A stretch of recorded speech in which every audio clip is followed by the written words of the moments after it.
Hello, and welcome to another episode of Thrive Like a Parent podcast. Today, I have a friend and awesome, incredible, all the superlative I could think of human. Lauren Buongiorno is here, and she is the founder and CEO of Risely Health. And she also has type 1 diabetes, and she helps humans all around the world understand how to support their type 1 diabetes, how to function and live with it in more of a, and I'll let you, Lauren, explain it more, but just more of a way that can be managed long term, but feel like they have, I don't love the word control, but feel like they have more control over their life, right? So I'd love for you to explain a little bit more about who you are and what you do so that I don't botch it too much because I know deep down what you do, but I'd love for you as a professional to explain it. Well, thank you so much, Brooke. It's such an honor to, be on the podcast and have this conversation with you. I have a lot of the same sentiments towards you and everything that you've built in the community, but also like you as a human.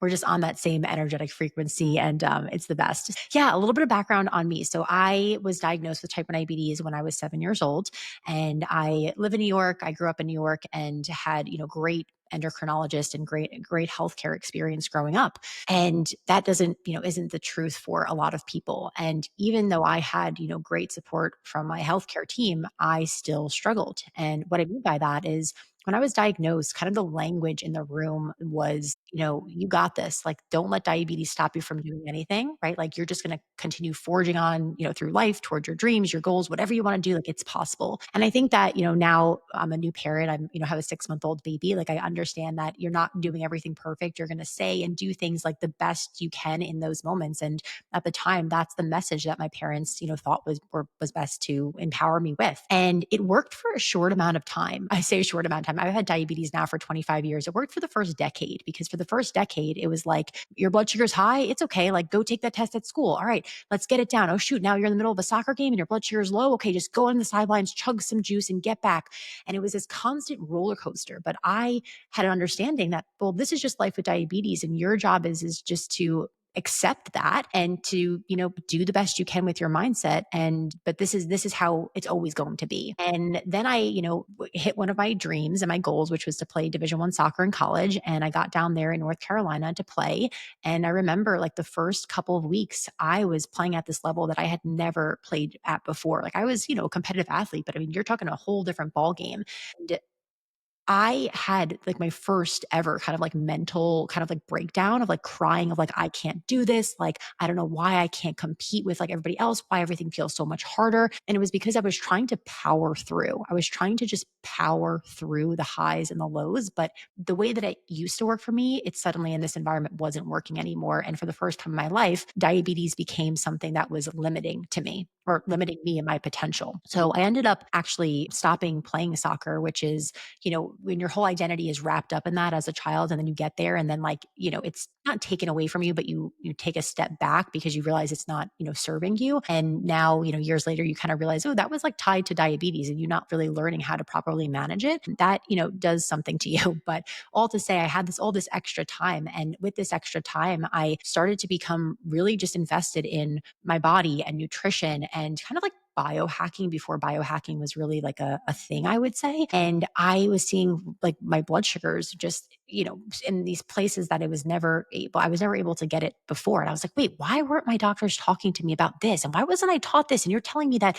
different types of exercise, aerobic versus anaerobic, has a different impact on your blood sugar and not all of it drives you low. And you don't always have to have a snack, ahead of time. I felt like this whole world of just education was opening up to me. And all to say, over the next few years after that, I, became really passionate around, hey, diabetes doesn't mean that you just have to like power through it. Like, you can learn how to work with your body in a way that allows you to have freedom and confidence and like true freedom, like not just freedom of like, oh, I'm going to power through and pretend that I don't, really, I'm not seeing these swings in the daily basis, but like freedom in the sense that it's like, no, like you can learn how to go out and have pizza, or you can go, for a 5-mile run if you feel like it. And you don't have to have a low blood sugar. You don't have to spend all night in the high blood sugar. That doesn't make you feel good. So with that coming to an end here, that's a little bit about my personal story. Ended up kind of being one of the pioneers to pioneer, type 1 diabetes coaching. We now have a team of 10 nationally board certified coaches, all who either live with type 1 or are parents of type 1 kids.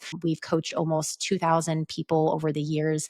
And really, I would say the biggest impact on people's lives that we're having is, we built a health coach model that's helped people reclaim the life that they deserve and get out of feeling lost and that stuckness in the cycle of frustration that we naturally, fall into if you don't have the right support with your healthcare team. What would you say is the biggest misconception, um, or maybe even something that you believed early on about type 1 diabetes that you no longer believe based on your experience and your journey, or even some beliefs that individuals come to you with, like as a pattern, right? Of like, this is a limiting belief that you all shift when you work with your clients. I think a big thing is we from the outside think that you hear blood sugar impact and you would think, oh, food and exercise are like the two things that you're going to see are going to impact your blood sugars. But there are over 42 different factors on a daily basis that can impact, that impact everybody's blood sugars. But for a person with type 1 diabetes, our body without our, pancreas fully functioning and being able to produce insulin, we have to regulate it ourselves. And so we can't. And these things are everything from, the temperature it is outside to your hormones. And if you're a female, like where you are in your hormonal cycle, going into a work meeting, your cortisol is spiking, like you're feeling your heart palpitate, like your blood sugar is going up from that. Like all those things that you wouldn't expect that your body is just naturally regulating on its own. But for us, if we don't understand how all those different factors are playing a part in the holistic, way that your body, operates, then you're going to feel like I have no idea like why my blood sugars are going up and why they're going down or how to start to move into like a proactive state versus a reactive state with it. Yeah. I love the proactive versus reactive because once you're in the reactive, I would assume that it's emergent or trying to just kind of put out fires with it, if you will. Right. Well, it's very much the work you do as well, right? It's like when you get in those lows of how you're feeling or your nervous system is not regulated, you're just trying to like immediately fix the problem right then and there instead of like taking a step back and being like, let me look at the root here. Like what is like the root issue and how do I work to support my body in a way that I have coping mechanisms and I'm able to kind of like get ahead of it so that when I'm, in those slumps or I'm dysregulated, like I'm not there as long or it doesn't feel as deep. So, talk to me about how it was for you during pregnancy versus having the baby and then now being a mom. Like you didn't go from being a human with type 1 diabetes to having a baby and then going back to being a human with type 1 diabetes. You went to being a human with type 1 diabetes, still owning your company and having a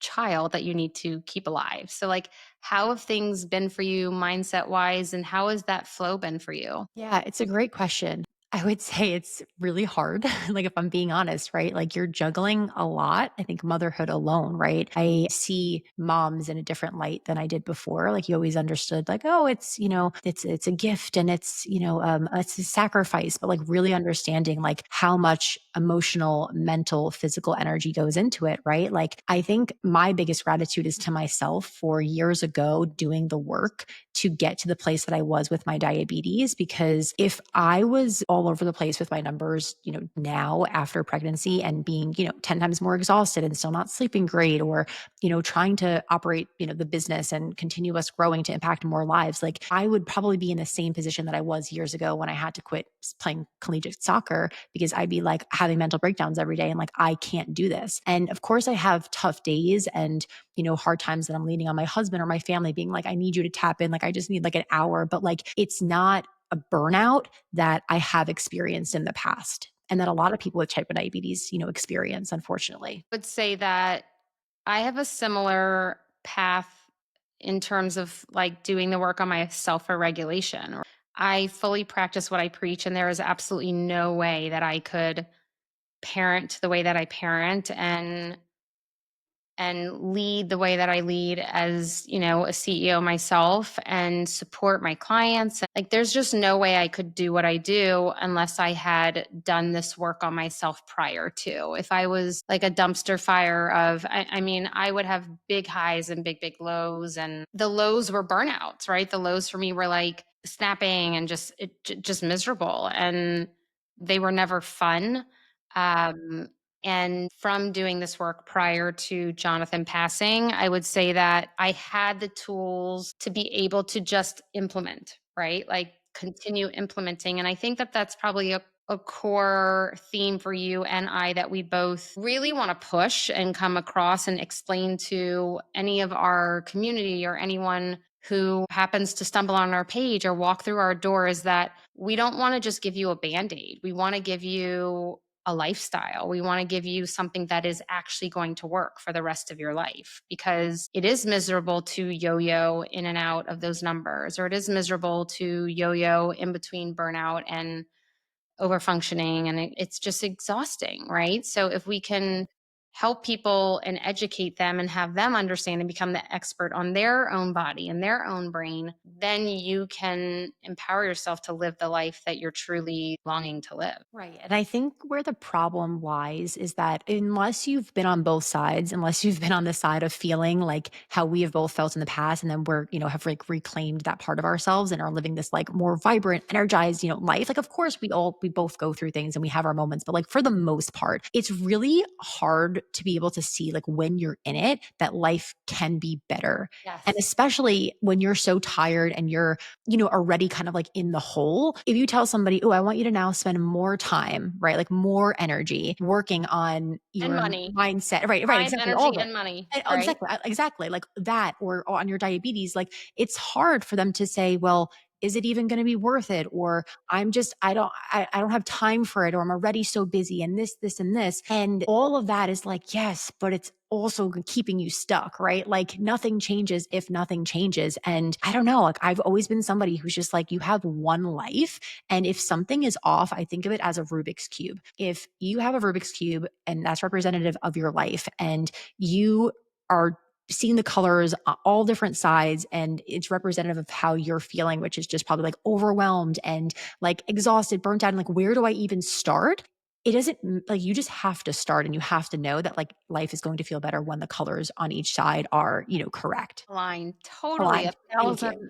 thousand percent. Talk to me about more of, I would say, the mindset shift that you work on with your clients, as well as more of like that holistic approach that you all take. Yeah. So, kind of what we say at Risley is that diabetes is not a math problem to be solved, it's an experience to be managed. And that tends to resonate with a lot of people who are in the type 1 community because you think, oh, you just take insulin and you put the ratio of how many carbs you're eating and like you're good to go. And it's like so much more than that. And I think a lot of us, and we've talked about this when you came on my podcast, but a lot of us mask and we go through life and somebody asks you, in the top of your workday, like, how you doing? And you're like, I'm good. How are you? And you're like in your head, oh my God, I was up 17 times last night with my blood sugars and I was, chasing highs and chasing lows, and like, no, I'm actually not okay. Right. That's what you want to say. But yeah, like the mindset piece, it's so intertwined. And there's a stat that's basically like people with type 1 diabetes are 2 times more likely to experience depression and anxiety symptoms. Yeah. There's a scale on diabetes distress that you can take and that we give our clients when they come in the program to take to see like what that distress looks like. And that has nothing to do with just,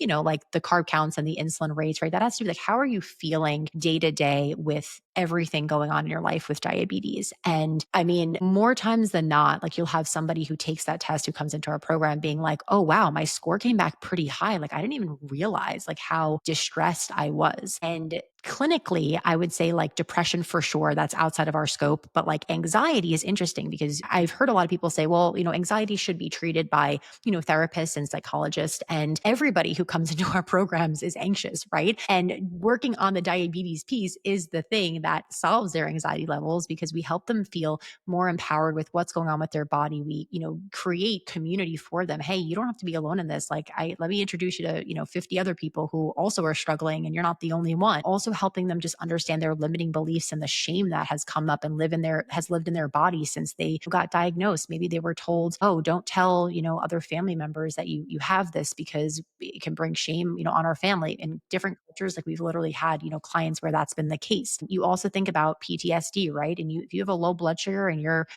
that's the first time you're having it, or just you're in public, or it's something that, knocks you out, like you are going to take a little bit to recover from that. And next time your CGM starts to drop low, even if it's not headed in a dangerous direction, like all those feelings are going to come back up. And so helping people work through those kind of like behind the scenes factors that are going to indirectly impact their blood sugars and their outcomes and how they're feeling on a daily basis, like is 100% part of the equation and not something that you are getting in a 15-minute endo appointment every 3 to 6 months. So I saw in your stories the other day that you were supposed to be somewhere and then all of a sudden someone had a low blood sugar event. And I think you said you went to the hospital with them, right? Yeah, I was in New York City about 15 minutes to catch my train to go back home. And ironically enough, it was actually the people that I was meeting with. I had two people flying in to meet me in New York City for work, and one of them had type 1 diabetes. And as I was like headed to the train station, I got a call from the other one. I was like, "Oh, did I forget something at the office? Like what happened?"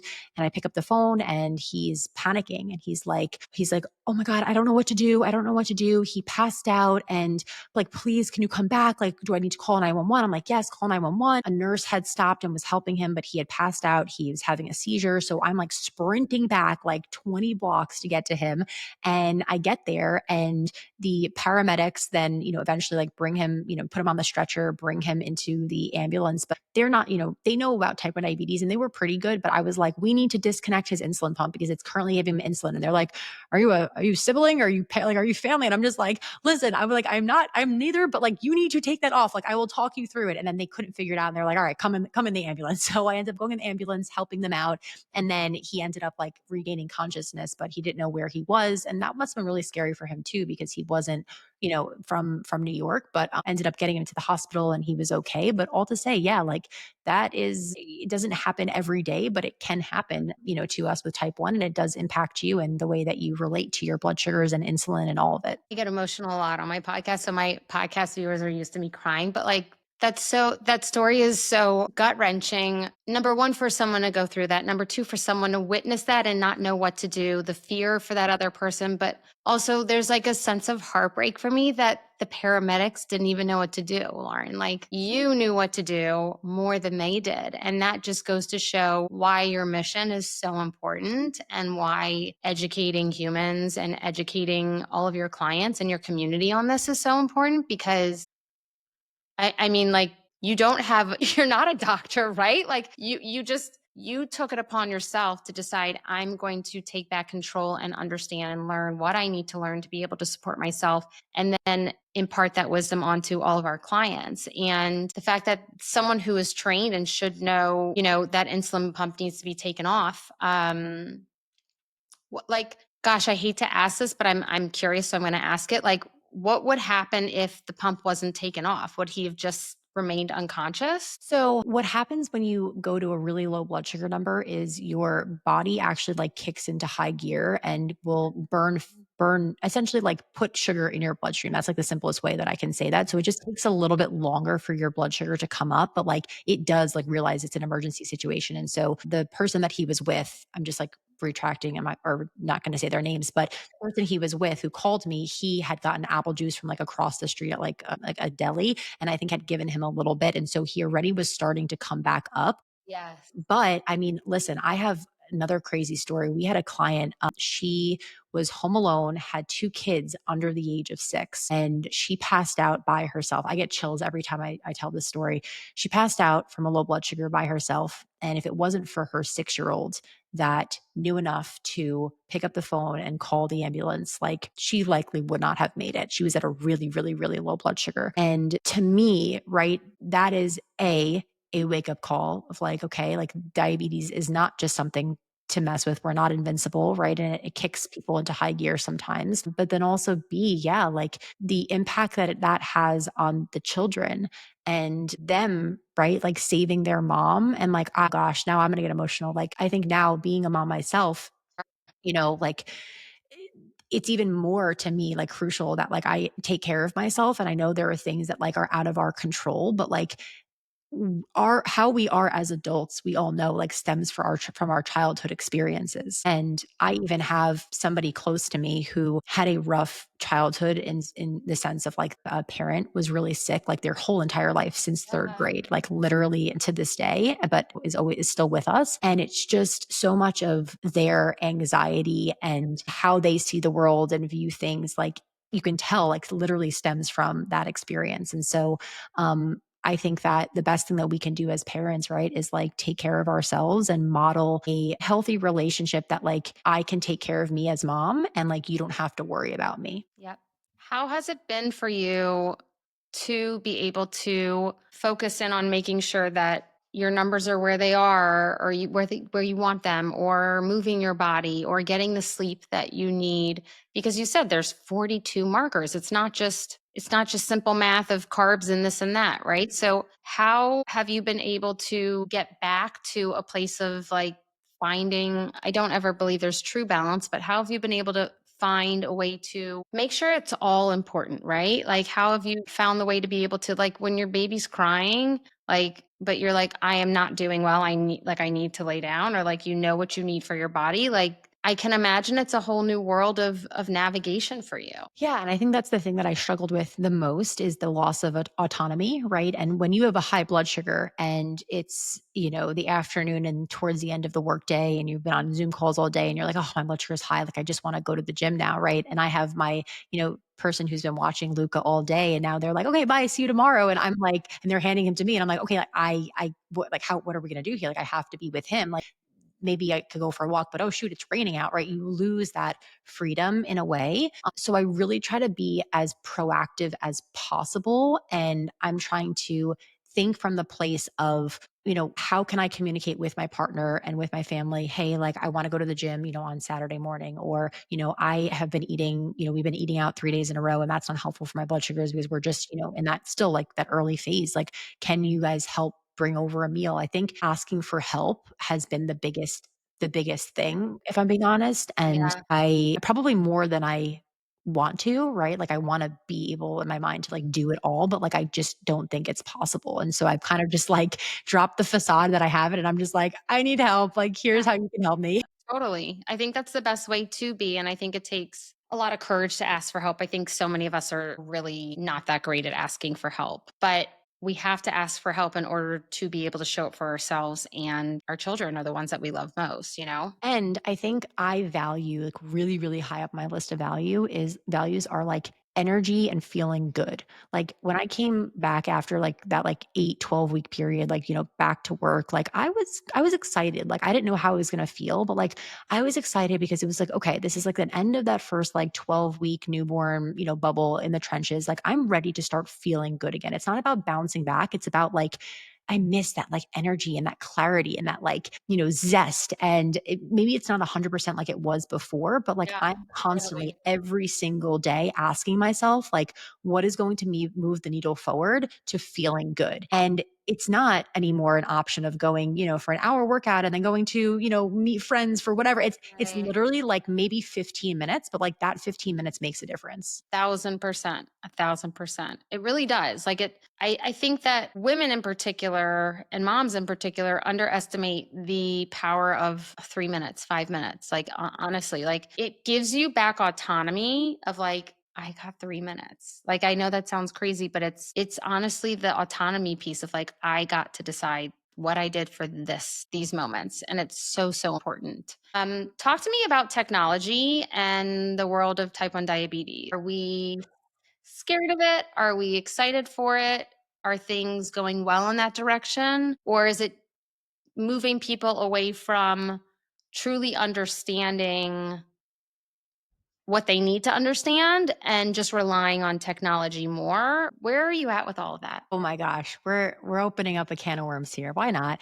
I mean, listen, like this is impacting all of us. Like Yeah. I was talking to somebody yesterday and I was just like, I'm just curious, like how often are you using like chat GPT? And she was like, I don't know, maybe like, once every few weeks. And I'm like, what? Like I'm on it like 10 times a day. I was like, I have a thought and I'm going to chat. And I think that, people haven't really maybe fully understood yet. I think in the majority, right? Like what this, what AI is going to do for us and how integrated it's going to be in our lives and more so probably even just like in our children's lives, grandchildren's lives, etc. But in the arena of diabetes, this is what I've say. I've taken a lot of time over the past 2 months with myself and with my team to dive into like where is everything headed in healthcare and AI. And I just actually came back from a conference in Chicago where there was a lot of like clinicians presenting on this topic as well. And I think that initially I was like, "Oh my gosh, like this is the answer. Like, okay, great. Like we're going to have, everything that you're getting support on of like, oh, I don't know how my exercise is going to impact my blood sugars, right? Like it's just going to solve all that." I think that's what my mind Yeah. first went to. Yeah. And then the more I started thinking about it, I was like, wait a second. What AI is going to be doing is it's going to help you really Yeah. like synthesize and analyze information, but still the implementation part and the integration part is still up to you as the human, and Yeah. how much that you want to like yeah, how much capacity you have to be able to know and Mhm. have space for how to use these tools. And so where in the beginning I think I was like everybody else watching, like that 60-minute special or clips on that and social media talking about really how it's changing the world. You're like, oh my gosh, it's taking over everything, to like, wait a second, like we are humans and at our core, right? Like we need connection, Yeah. we need to like feel seen and heard, and we yeah like need support in the integration implementation part of things, and having accountability and that piece of it. I think can't be solved in my opinion just by AI alone. I agree 1,000%. I think it can be used as a tool, but Mhm. not a solution, Mm, you know? I like that. I was literally on someone showed me this app a few days ago and they were like, "Look, that's me, but that's not me." Like I just gave them a sample of my voice and then I told them what to say and I sat down and I showed them a video of myself and that's me talking, but that's actually not me talking and I was like, "That's freaking wild." Like that is Mhm. absolutely wild. And so I actually downloaded an app this morning and I was like, I want to see what this does. And so I took a picture of myself and I did it. And then I did like a voiceover. I would say that it looked kinda like there was a monkey in my face. I don't really know, like, we're not quite there yet, but I was like, "That's scary." The fact that, like, you can build things that look like, "Hey, this is Brooke talking," but it's not actually Brooke talking, it's AI Mhm. generated, and so I think that we should use certain things as tools, but not allow them to take over everything, and I do believe that there will be good, but at the end of the day, still having the empowerment of knowing that you have the tools and you understand it is, in my opinion, the most important thing for yourself rather than just subbing it out to a bot, if you will, you know? Right, exactly. And I mean, we all get frustrated, right? Where I remember my hospital experience, my water broke. I like was in labor for 42 hours, but like the first 7 hours, I was like maybe even more, maybe 8, 9 hours, I was at home. And then finally, when it was time to talk to a doctor, I called and I had an AI, or not an AI, but like, Yeah. like a robot person, a robot nurse. Like, I don't even know what to call her. And I didn't realize until like 4 minutes in, my husband was like, Lauren, that's not, like you're not talking to a human. I'm like, what? And I was like, Barb, because her name was robot's name is Barb. I was like, Barb. And then she like Robot. restarted Oh the my question. And god. I'm like, Barb. And she like restarted. And I was like, oh my God. So I hung up. I called back and I was like, I need to talk to a real doctor Human. right now. Like, this is Yes. crazy. So I think that the trust also is an element of like, you when in moments like that, or when it's your health, like even my son had a cut on his on a or a little bite on his foot, and I put it into chat and I was just like, what does this look like? And we have a lot of ticks in our area because there's just a lot of we live in the suburbs, like deer and everything, and I wanted to make sure it wasn't a tick bite, and like it came back like probably not a tick bite, but still I'm like, just in case, probably going to call the doctor. Yeah, yeah.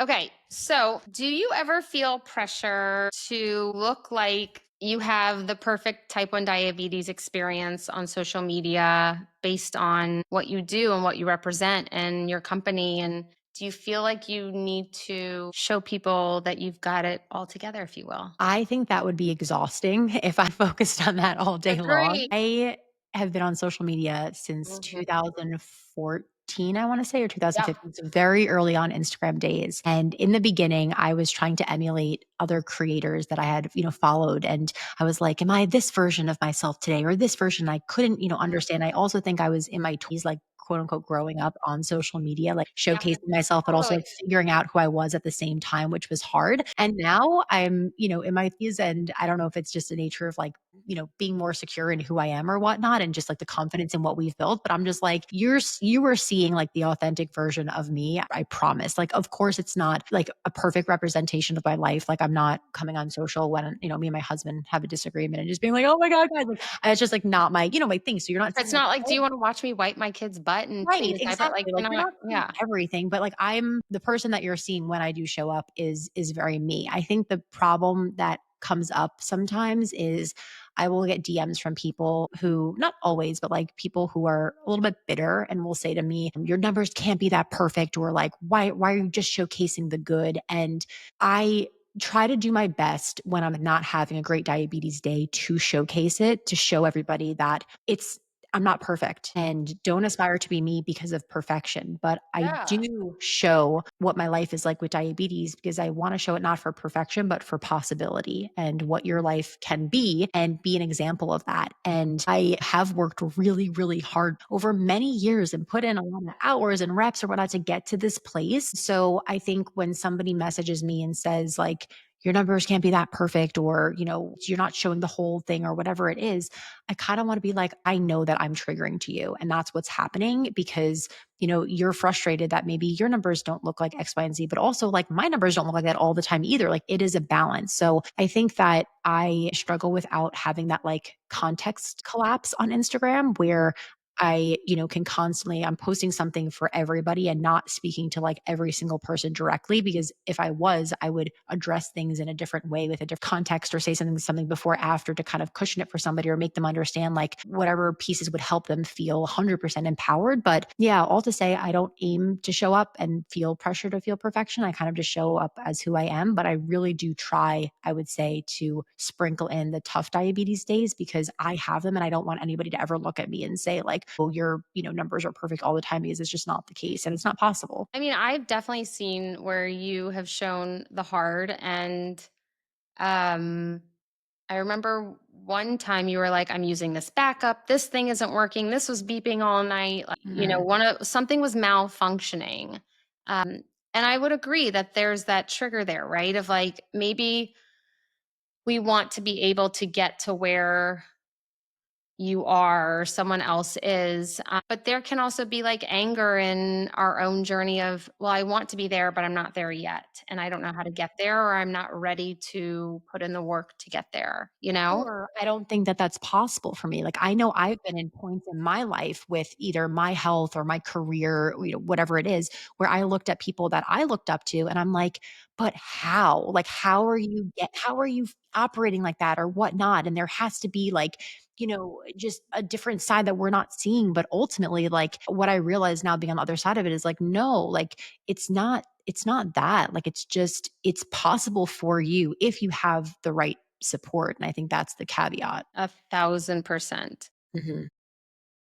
Okay. What would you, I think this kind of actually is a great segue. How do you think we can bridge the gap between those who have access to like high end tools and those who don't? Like, how do we, or how, I know you and your company do a ton of advocacy and outreach and partnerships and all the things. But what does that look like in order to be able to try and give this information to people who can't otherwise like afford it? Listen, very transparently, we constantly come back as a team to that question. And I would say, probably like 2 years ago, that was when we realized like, oh wait, like we don't have to wait until we hit certain markers to be able to, create scholarships and have partnerships and make that part of it. And that was just like a learning curve on my end, right? Because like we're just like surviving as a team, trying to be able to like support the clients and grow our coaches and help them become better. And also competing with industry standards of paying your team when you're not like, you're literally a startup. So I think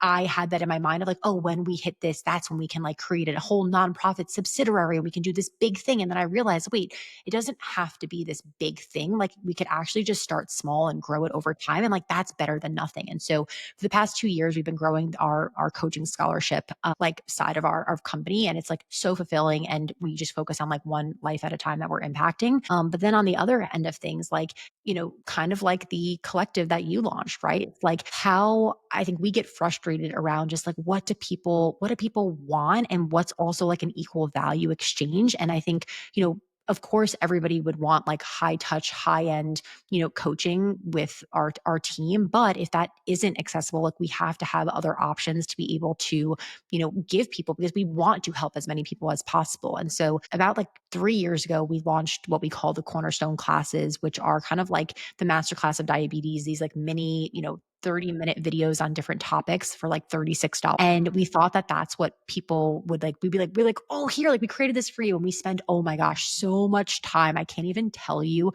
like how much footage and education, everything that's packed in there.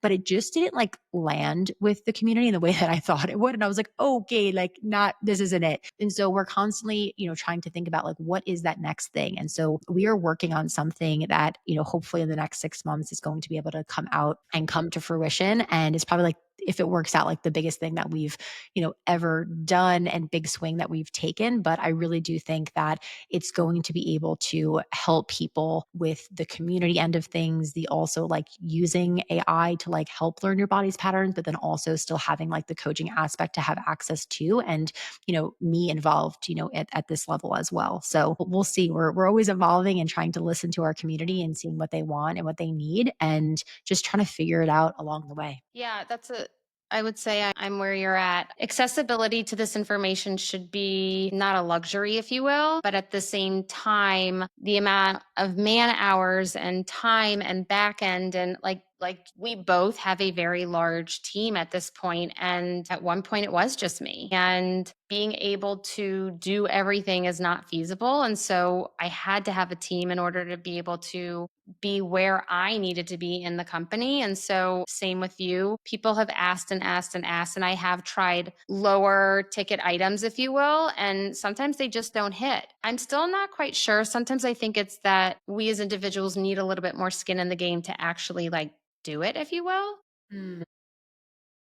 But all to say, yes, we have started this reset collective, and that is hopefully to be able to offer. And my goal has always been to offer to anyone who wants this, right? Like, I don't want finances to hold them back from being able to learn this information and understand this information. So I love that. But it is a challenge. Like it's a business challenge on every front. And when you were diagnosed with type 1 diabetes and when I decided to kind of spearhead my specialty into sensory and emotional regulation based on, my degree, we didn't also, or I didn't, I don't know if you did, but I didn't go to business school, right? Like what I've learned is through experience. And what I've learned is through watching my dad be an entrepreneur and owning another business before I owned this one and learning what I did right and what I did wrong. And so on top of being a parent, right? On top of having kids and on top of having a partner and you having a spouse, like I don't really know how we do it all, but we do.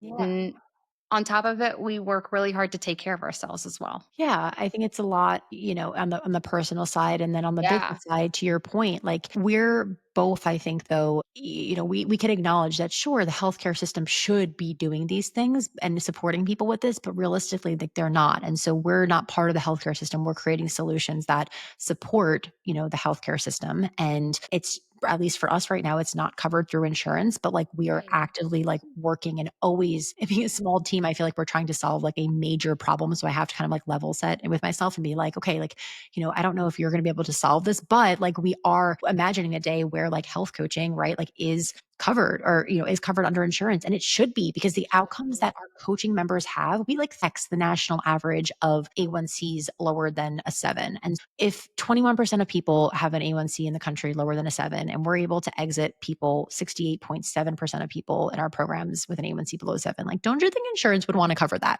Yeah. Published research, like that is what we're trying to get done. Yeah. With the bandwidth that we have on the team, like we're just maybe not able to move as fast as a bigger company, but like we want to make that happen. And yeah, like I think it does take, at the same time though, like a lot from our team's perspective to get those clients or out those outcomes, because our coaching team, like our part of our mission is like and what they know when they are on board onto the team is like, your job is to give our clients an unparalleled experience. And that is our culture. And it is just like what you permit is what you promote. And so if we're permitting anything less than that, like we're promoting that and we're not doing that here because people come to us and they are investing in their diabetes, which isn't fun. Like, of course, you'd probably want to invest in like a vacation or something like that. But we are in the business of changing people's lives. And so we need to deliver on the value that they, came to get here. I could not agree with that anymore. I still do calls with individuals who are interested in working with us. And like the first thing out of my mouth is, this call is for you. And there's no pushing, there's no none of that, because at the end of the day,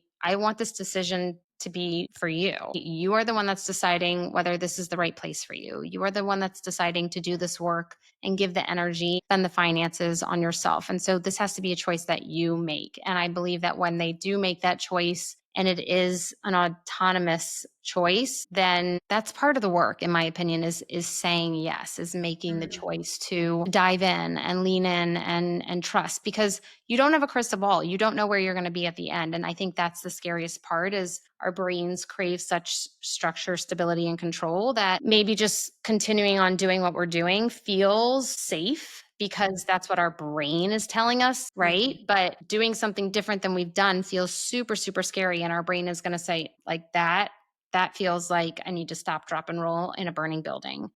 Right. And saying, no, there is no burning building. This is just doing something different from what I've done in the past. And I can trust that fear and I can continue moving forward and step into the unknown and trust the unknown is, in my opinion, a big part of the process of like deciding to do something different than we've done and make a change. Well, and I think the problem is that we're taught what to think as kids, but not how to think. Totally. And I know that for me, the greatest life skill that I acquired in my 20s was learning how to watch my thoughts and separate myself from what my brain was saying. And like that to me was just like, oh my gosh, like what? And it came from yoga, and I owe a lot to that. But when you learn that it's more important for you to observe your thoughts and then like question what you're thinking and challenge yourself and get curious about like, this is so interesting.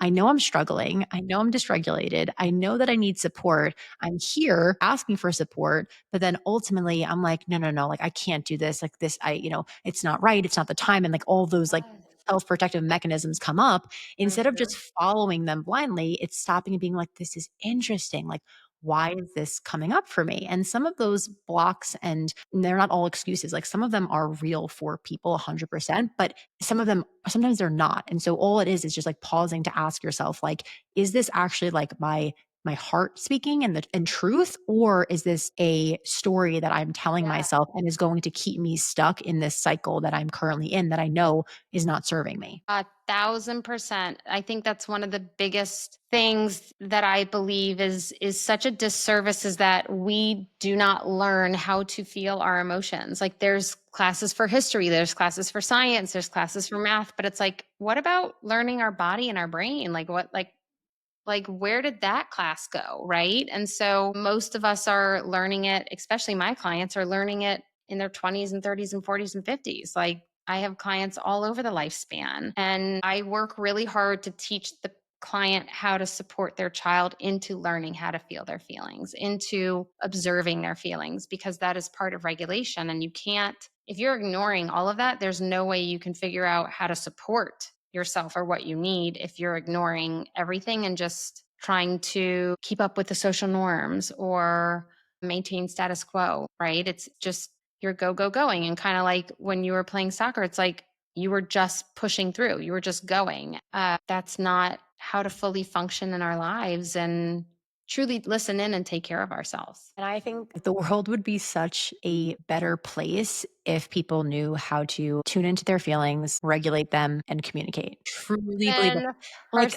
imagine if those tools were taught and not having to be coming to you years later. Unfortunately, like that's what needs to happen. But right, like it's that generational, what do you call it? Not like, yeah, it's I don't want to say generational trauma, but it's like the generational like passing forward, like the patterns that just your parents and grandparents, like all of it was just trickled down instead of breaking it and being like, okay, I can acknowledge that as a child, this is how my parents modeled right things, but that's not how we're going to do things moving forward. Is there anything you would like to tell the audience in terms of like misconception or like any takeaways that you would hope if someone listening to this? Because I know we have a few clients with type 1 diabetes, as well as we have a few clients who have kiddos with type 1 diabetes that you were like, I would love for them to know this information.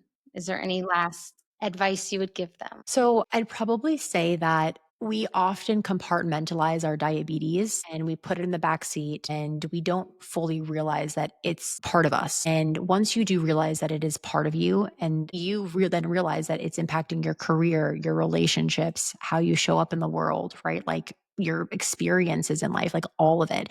And so, based off of that, it is worth spending time on because once you give attention to it, everything becomes brighter and you have more freedom and you have more confidence and it doesn't become this thing that you resent or that you have to push away or you have to push through. It becomes something that you can live with and you're able to actually find the gratitude in, you know what, like I have type 1, but here are all the things that I've learned, here are all the things that it's given me, and I am grateful that I can wake up every day, and have the choice to say like I'm in the driver's seat. I love that. Will Thank you you. tell everyone where they can find you and anything too about your offers or your curriculum or things like that that you want anyone to know about? I would love for you to share that. Absolutely. So you can find me on Instagram. That's where I'm most active. Lauren_Buongiorno, Bongiorno.